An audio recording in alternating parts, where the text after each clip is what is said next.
ආශිර්වාදමත් උදෑසනක්. අද උදෑසන අපි මෙනෙහි කරන්න යන්නේ උත්පත්ති 48 වන පරිච්ඡේදය. මේ පරිච්ඡේදය ගත්තොත් මෙතනදී කතා කරන්නේ යාකෝබ් යෝසෙෆ්ගේ දරුවන් දෙදෙනාට ආශිර්වාද කිරීම.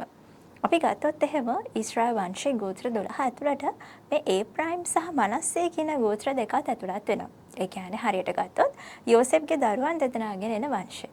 ඉතින් මේ විදිහට යෝසෙෆ්ගේ දරුවන් දෙදෙනාට ආශිර්වාද කිරීම ගැන තමයි අද දවසේ අපි කතා කරන්න ගන්නේ. මෙතනදී මේ දරුවන් දෙදෙනාගෙන් මනස්සේ කියලා කියන්නේ වැඩිමහල් පුත්‍රයා. එතකොට ඒප්‍රායිම් කියලා කියන්නේ බාල පුත්‍රයා.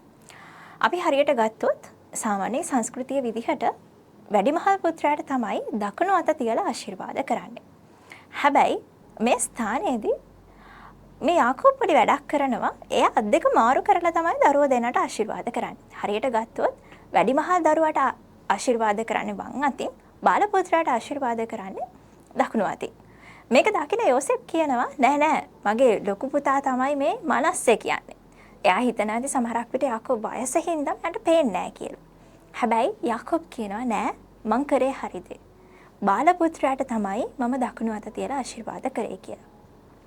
අද දවසේ මම ඔබට කතා කරන්න කැමති මේ කාරණාවත් එක්ක. ඔබට කියවන්න පුළුවන් මේ උත්පත්ති 48 වන පරිච්ඡේදයේ පළවෙනි පදයේ ඉඳන් මේ කතාව පැහැදිලිව තියෙනවා. මම අද දවසේ ඔබත් එක්ක බෙදා ගන්න යන්නේ අපි සමහර වෙලාවට අපි හිතනවා ලෝකයේ සංකල්ප සහ දේවරාජ්‍යීය සංකල්ප එකයි කියලා. හැබැයි ලෝකයේ සංකල්පයට වඩා දේවරාජ්‍යීය සංකල්පය වෙනස්. යාකෝබ් බෙදා කරේ එයාට දෙවියන් වහන්සේ කියපු දේ.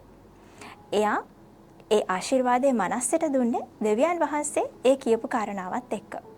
අද දවසේ ඔබටත් මටත් සමහර වෙලාවට දෙවියන් වහන්සේ කියන්න පුළුවන් දැනට තියෙන සංස්කෘතියට එහා ගිය, දැනට ලෝකයේ පවතින සම්මතයන්ට එහා ගිය දෙයක් උන්වහන්සේ අපිට කරන්න කියන්න පුළුවන්. හැබැයි ඔබත් මමත් ඒක පිළිගන්නවද? අපි සමහර විට හිතන්න පුළුවන් නෑ මේක නෙවෙයි අපේ සංස්කෘතියේ තියෙන්නේ. මේක නෙමෙයි අපේ සම්ප්‍රදාය. හැබැයි ඔබටත් මටත් අද දෙවියන් වහන්සේ අභියෝග කරනවා උන්වහන්සේගේ දේවරාජ්‍ය සංකල්පයට අනුව උන්වහන්සේ කියන දේ ඒ විදිහට කරන්න කියලා. සමහරක් විට ඒක සංස්කෘතියට එහා ගිය දෙයක් වුණත් අපිට ඒක කරන්න වෙනවා මොකද ඒක දෙවියන් වහන්සේගේ කැමැත්ත නිසා. එසේනම් සංස්කෘතිය මොන විදිහට තිබුණත් සම්ප්‍රදාය මොන විදිහට තිබුණත් දෙවියන් වහන්සේගේ කැමැත්ත උන්වහන්සේගේ ආඥා හරිය විදිහට ඉෂ්ට කරන්න වෙන දවසක් ලැබෙන්න කියලා මම ඔබට ආශිර්වාද කරනවා. ඔබට ජේසුස් පිහිටයි.